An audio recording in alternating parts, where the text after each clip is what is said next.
Le meilleur de Gong sur Internet, iPhone et iPad en replay sur Gong Vision.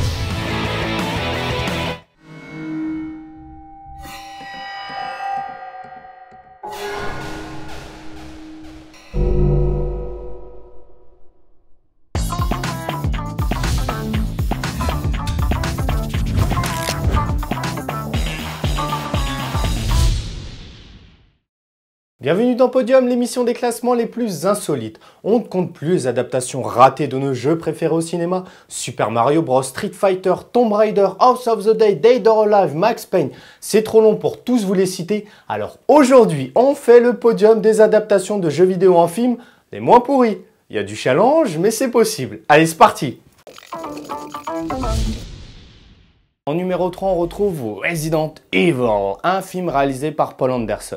Bon, Resident Evil, c'est un film qui tient la route malgré un scénario et une atmosphère bien loin du jeu mythique. Je sais que je vais m'attirer la haine des fans et m'en prendre plein la tête, mais j'ai plutôt bien aimé ce film. À part la nudité de l'actrice qui attire la sympathie de la gente masculine, le film est quand même pas mal. Je parle du premier opus, hein, pas des autres, on est bien d'accord, parce que les autres, franchement... Et pourquoi, d'après vous, Miss Jovovich est l'héroïne de tous les Resident Evil? Pourquoi, à votre avis? Parce que le réalisateur des Resident Evil n'est d'autre que son époux. Et ouais, ça sert d'avoir un mari réalisateur. Vu l'évolution désastreuse des films Resident Evil, on peut s'attendre à tout pour les suivants. Hi Jeffrey, ouais, je t'appelle pour le synopsis de Resident Evil 6. Alors écoute-moi bien, c'est une tuerie. Alors, Mila se réveille dans des toilettes publiques et... Bah oui, à poil, sinon c'est pas un Resident Evil.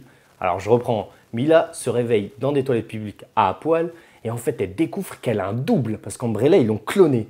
Et en fait Umbrella a créé un nouveau virus qui est encore plus dangereux, ça les rend zombies et en plus ils ont des douleurs intestinales qui les rend encore plus méchants. Et en plus il y a un super méchant qui en fait pour pouvoir le battre il va falloir que Mila et son double fusionnent et le démontent. Ouais, et ça s'appellera Resident Evil Constipation. Ah, c'est une tuerie, hein, t'as vu, ça claque, hein.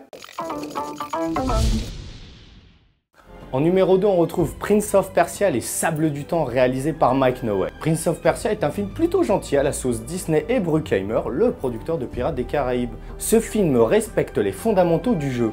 Une princesse gardienne bombasse, une dague détentrice du pouvoir de contrôler le temps, des cascades aériennes super cool dignes de l'homme qui tombe à pic, et surtout, un héros bodybuildé sous stéroïdes anabolisants. Les cascades du film, appelées parcours, sont tellement impressionnantes et si simples à réaliser que ça m'a vraiment donné envie d'en faire.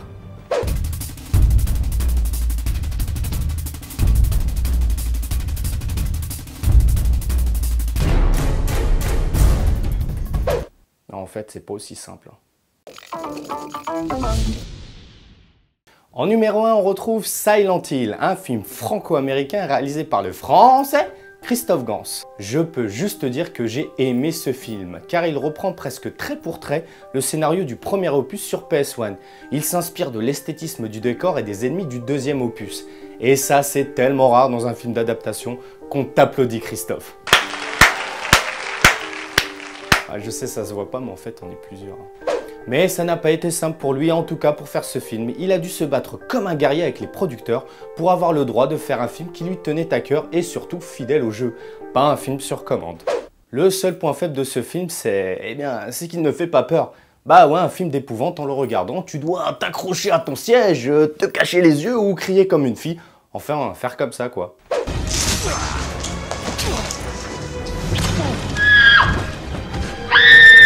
Alors que Silent Hill, que dalle, hein, même pas une once de peur, rien, bah on réagit comme ça. Ah, et j'oubliais, il y aura en novembre un deuxième Silent Hill appelé Silent Hill Révélation, et en 3D. Ouais, c'est une vraie révélation, ils l'ont mis en 3D au cas où on l'aurait pas bien vu que le film ne faisait pas peur en 2D. Voilà Podium, c'est fini pour aujourd'hui. Je sais, vous êtes triste, mais on se retrouve très vite. En attendant, n'hésitez pas à aller sur la page Facebook de Gong et nous laisser vos commentaires si vous êtes d'accord ou pas avec ce podium. Ou carrément, nous proposer vos idées de classement. Allez, à plus!